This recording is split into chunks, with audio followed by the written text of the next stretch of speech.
Muy buenos días, amigos televidentes. Sean todos ustedes bienvenidos a su programa de los domingos Teleopina. En el día de hoy estoy compartiendo una entrevista con el presidente del Instituto Duartiano, el doctor Wilson Gómez Ramírez. He querido dedicar tiempo en este día de hoy para honrar a nuestros fundadores con motivo de la celebración de la independencia nacional este 27 de febrero. Así que vamos a hacerlo, pero luego de una pausa comercial, luego de saludarles con la hermosura floral del Jardín Ilusiones, su mejor opción para sus eventos familiares y empresariales. Vamos a comenzar.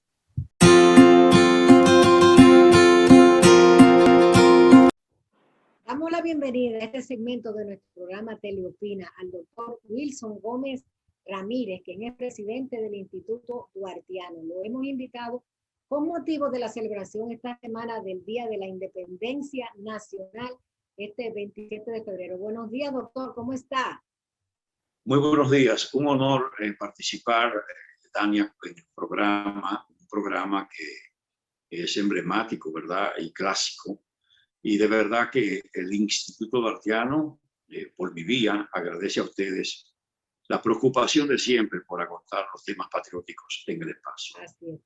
Bien, de arrancada yo quisiera que analizáramos la importancia para nosotros del Día de la Independencia Nacional, el 27 de febrero. Bueno, usted sabe que durante todo el año el Instituto realiza actividades, pero por supuesto, en el mes de la patria se incrementan. Este día 25, ¿verdad? Que es el nacimiento de Mella, pero también el 26 de enero, que es el nacimiento de Duarte, el 9 de marzo, que es el nacimiento de Sánchez, y estas fechas patrióticas, y por supuesto la gloriosa gesta del 27 de febrero de 1844. Todo esto nos convoca a la materialización de una serie de actividades que el Instituto ha estado participando, ¿verdad? Inclusive con el lanzamiento de su estación de radio, ¿verdad? Radio Patria, La Voz de Duarte, que es una estación virtual con 24 horas de transmisión, bueno, y esto acompañado de una serie de conferencias, de mesas redondas, de coloquios, tanto en el país como fuera, porque tenemos las filiales donde quiera que haya una representación importante de dominicanos y también los centros duartianos que operan en el interior del país, y cada uno de ellos pues está haciendo actos de exaltación de la dominicanidad y del patriotismo, y por supuesto rindiendo tributo, ¿verdad?, a la patria, rindiendo tributo a hombres y mujeres que ofrendaron sus vidas, sus mejores años, sus esfuerzos en favor del proyecto trinitario y el proyecto de la independencia nacional, y por supuesto lo que siguió a la independencia, los esfuerzos de consolidación de lo conquistado, incluyendo 12 años, ¿verdad?, de acción que se dieron desde 1844 a 1856, 29 batallas, encuentros y combates importantes, y además la guerra restauradora de la independencia nacional. Así. Me gustaría que analizáramos el papel de Juan Pablo Duarte en la gesta patriótica del 27 de febrero. Bueno, fíjense que sin duda que Duarte es el líder de todo esto, es la inspiración, ¿verdad?, de esa juventud. Él logró llevar esa conciencia a partir de su formación y a partir de esa realidad tan dura que estaba en el marco de la vida de los dominicanos de entonces. De ahí que Duarte se propuso un proyecto. Ese proyecto fue bien orientado, ¿verdad?, con una doctrina, con un liderazgo, con su carisma singular, su preclaridad.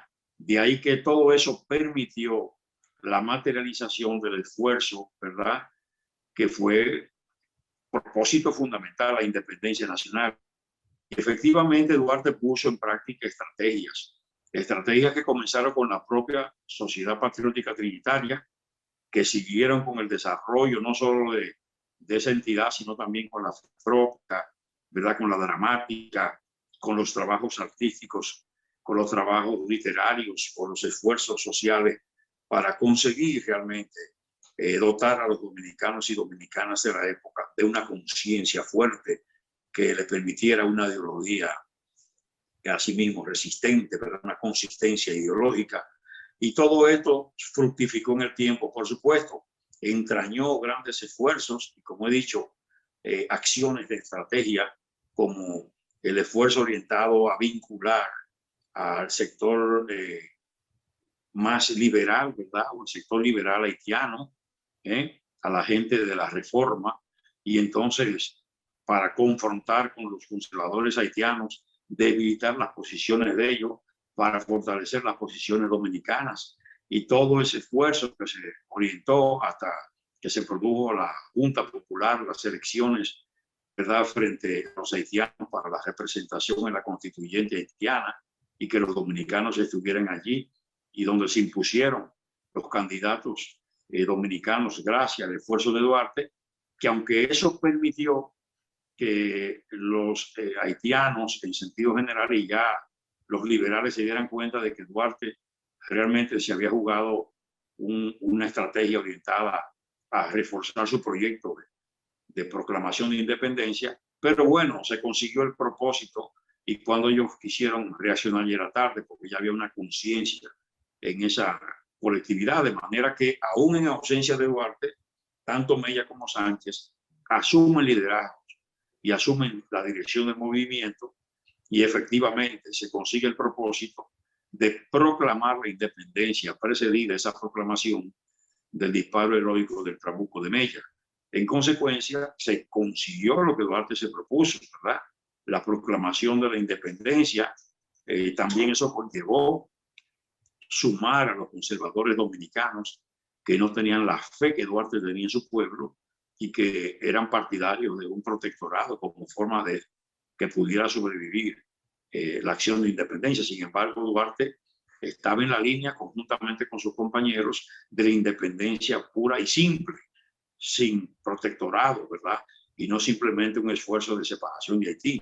Es decir, que Duarte trabajó con mucha coherencia, con mucho orden, con mucha determinación para conseguir el propósito que se mantuvo en el tiempo, y tuvo Duarte realmente la razón, porque ese pueblo fue el que constituyó, ¿verdad?, de hecho, un ejército, pero un ejército singular frente a Haití, que era superior en términos de sus fuerzas armadas, ¿verdad?, de su ejército, porque hay que recordar que Haití se independizó en 1804, 40 años antes que nosotros, pero además tenían un ejército formado, ¿verdad?, con una influencia importante de las técnicas y los avances de Francia.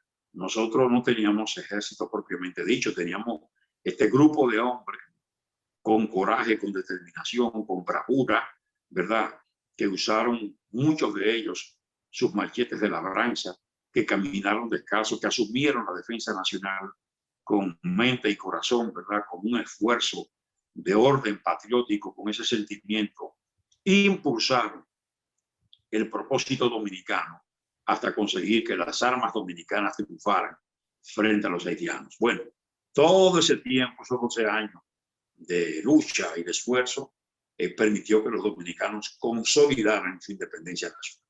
Sí. Ustedes acaban de celebrar el jueves este aniversario de Mella. Me gustaría que nos diera detalles de esta actividad que ustedes como Instituto Duartiano realizaron.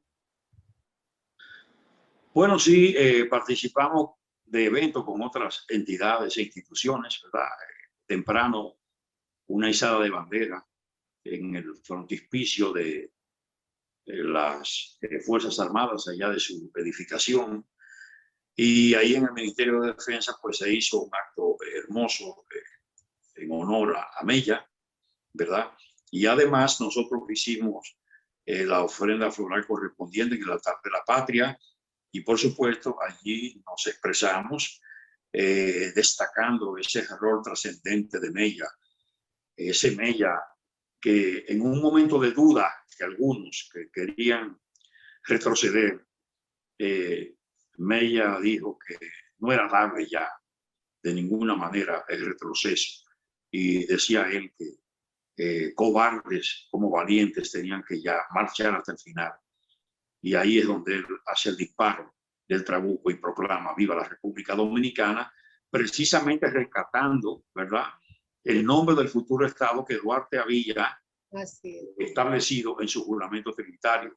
Es decir, hubo en todo momento esa coherencia, ¿verdad?, patriótica, y esos jóvenes, ¿verdad?, muy jóvenes, Mella, Sánchez, ellos siguieron la línea trinitaria. Por eso, en tanto Mella proclama al disparar viva la República Dominicana, ¿verdad?, en el baluarte de San Genaro, hoy Puerta del Conde, ahí Sánchez entonces dice Dios, patria y libertad, que también, ¿verdad?, divisa trinitaria contenida en el juramento trinitario.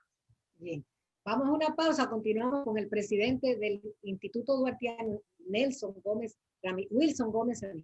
Nos vemos. Estamos conversando en el día de hoy con el doctor Wilson Gómez Ramírez, quien es el presidente del Instituto Duartiano, hablando de independencia, hablando de fundadores de la patria dominicana. Yo quisiera que habláramos con el doctor Gómez Ramírez sobre esas amenazas a nuestra soberanía que algunos sectores temen que exista algún peligro sobre nosotros.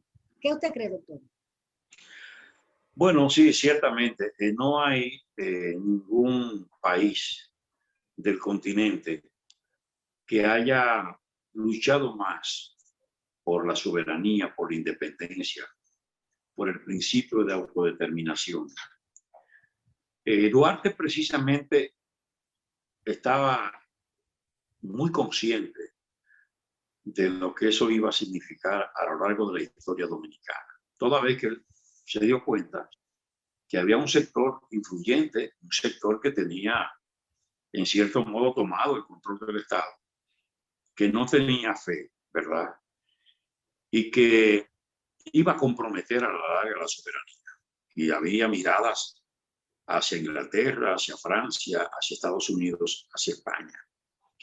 Y efectivamente, una de las acciones de Duarte que revelan de mejor manera su coraje y esa responsabilidad, esa rectitud, fue el 9 de junio de 1844, cuando Duarte, después de hacer muchos esfuerzos tratando de evitar que se comprometiera el territorio dominicano, ¿verdad?, con respecto a una potencia de dominación, cuando él hace ese esfuerzo frente al despropósito de un grupo de individuos que estaban a favor de esa causa, ¿verdad?, Pedro Santana, Tomás Bobadilla y otros, bueno, pues él trata de que no se comprometa, ¿verdad?, ese territorio, el territorio dominicano.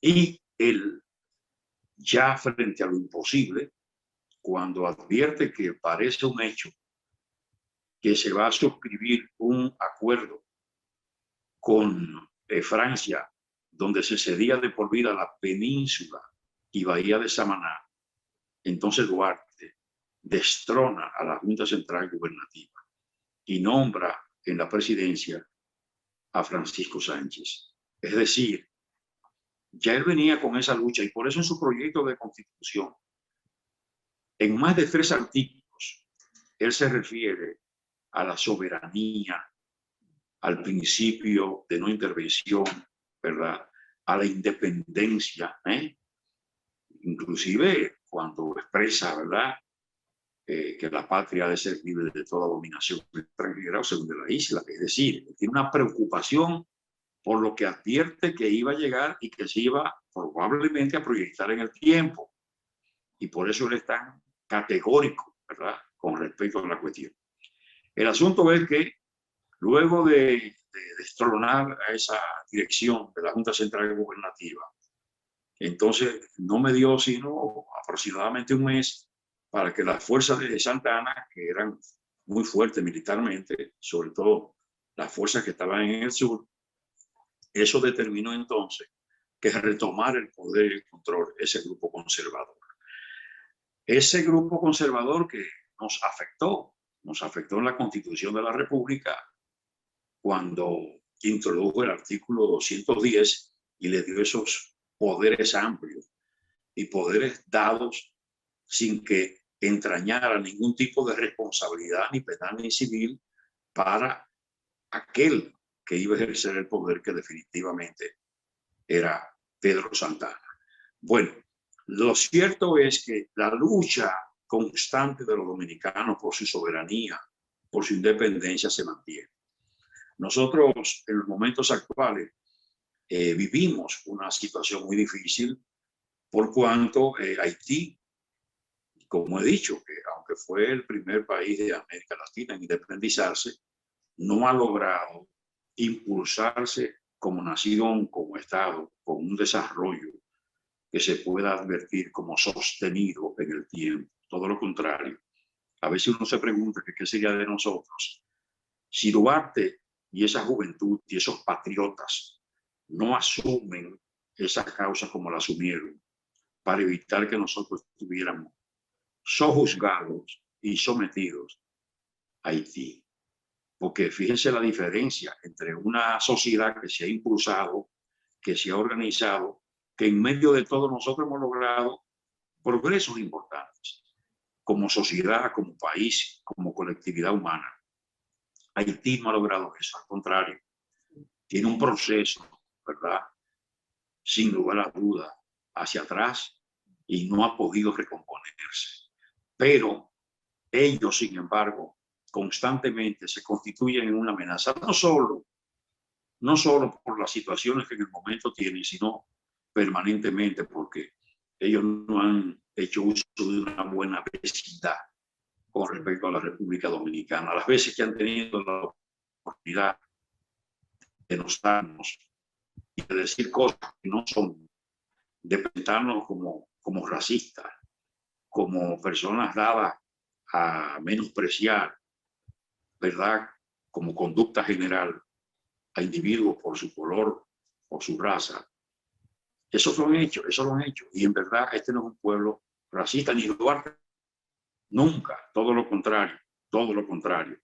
Ahora, sin embargo, ellos sí que han asumido actitudes hostiles frente a los blancos. Bueno, en fin, esta situación que se da y que es recurrente se constituye en una amenaza siempre para la frontera terrestre dominicana.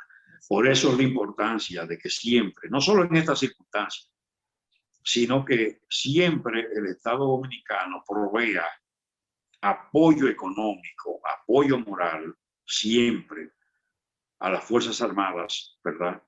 A los fines de que ellos cumplan su cometido en frontera.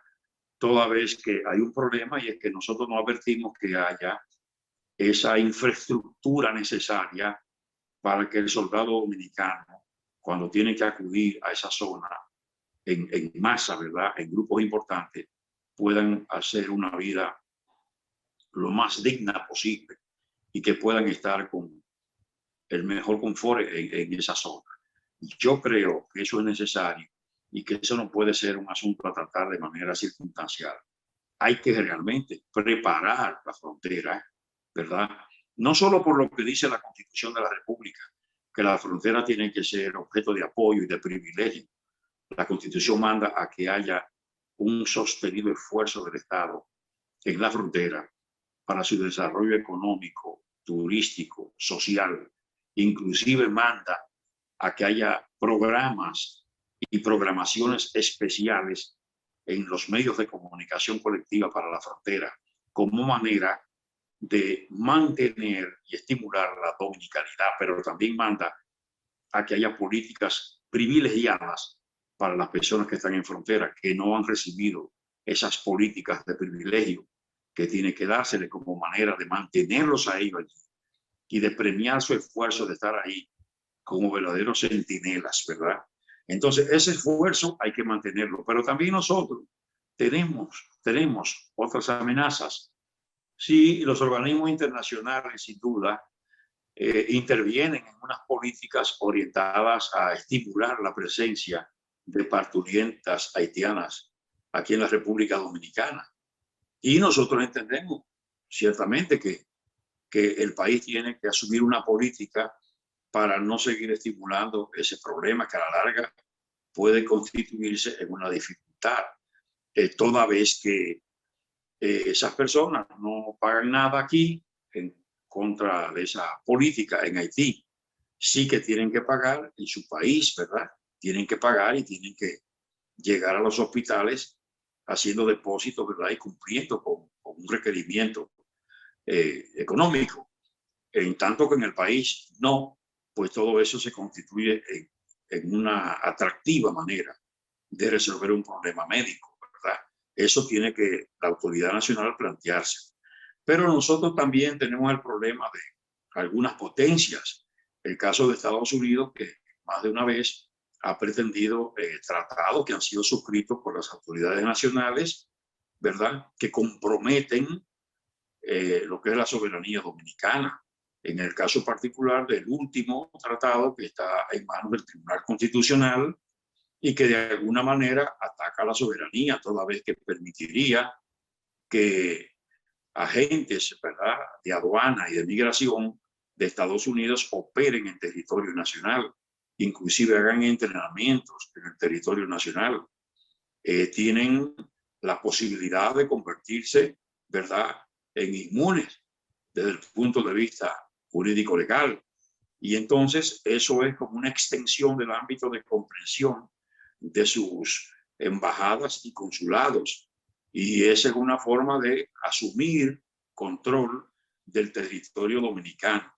Además de políticas que se procuran implementar a través de un anexo a ese tratado, ¿verdad?, que de alguna manera viabiliza nuevas acciones en lo que tiene que ver con la migración, ¿verdad?, y con los refugiados. De ahí que nosotros tenemos permanentemente que vivir asumiendo la defensa de nuestra soberanía. Los dominicanos tenemos que tener plena conciencia de que nosotros en ningún caso podemos aceptar imposiciones que transgredan el artículo 3 de la Constitución de la República, un artículo que no podemos perder de vista, que se refiere a la inviolabilidad, ¿verdad?, de la soberanía y el principio de no intervención. Ese artículo establece que la soberanía de la nación dominicana, Estado libre e independiente de todo poder extranjero, es inviolable. Ninguno de los poderes públicos organizados por la presente Constitución puede realizar o permitir la realización de actos que constituyan una intervención directa o indirecta en los asuntos internos o externos de la República Dominicana. Y establece además que tampoco se puede permitir una injerencia que atente contra la personalidad y la integridad del Estado y de los atributos que se le reconocen y consagran en esta Constitución. Y dice además, el principio de la no intervención constituye una norma invariable de la política internacional dominicana. ¿Qué quiere decir eso? Que a la luz de este artículo que recoge realmente el sentimiento de Duarte, porque precisamente en esos términos el proyecto de ley fundamental o constitución de Duarte se expresa. Es decir, que nosotros estamos en la obligación de asumir la defensa de la soberanía por mandato de la Constitución y por un mandato del líder trinitario y fundador de la República, Juan Pablo Duarte y Díez. Doctor, en esta semana ocurrió un secuestro de técnicos de cine que estaban trabajando en Haití. Todavía está en proceso la liberación de estos muchachos capturados por bandas que hacen secuestros expresa allá en Haití. ¿Cómo usted observa esta situación?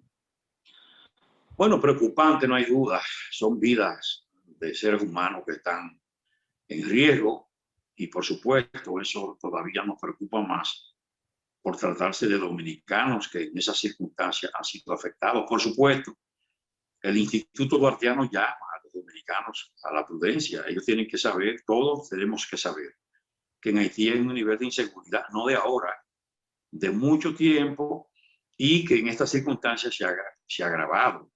Por tanto, hay que tener cuidado y hay que saber que se corre un alto riesgo, ¿verdad?, el incursionar en territorio haitiano, inclusive en la misma frontera nuestra, que está ahora mismo vigilada en los puntos esenciales por las Fuerzas Armadas. Aún así, ¿verdad? Todos los dominicanos tenemos que tener mucho cuidado de incursionar en esas áreas. Hay un alto riesgo porque hay un nivel de inseguridad que no permite a nadie entender que no está bajo riesgo en estos momentos en ese país.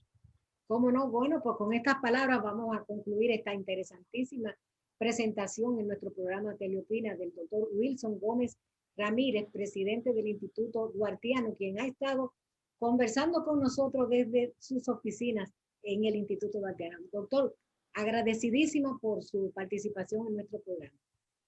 Dania Gori, muchas gracias, siempre generosa, muchas gracias. ¿Cómo no? Vamos a comerciales, retornamos con todos ustedes.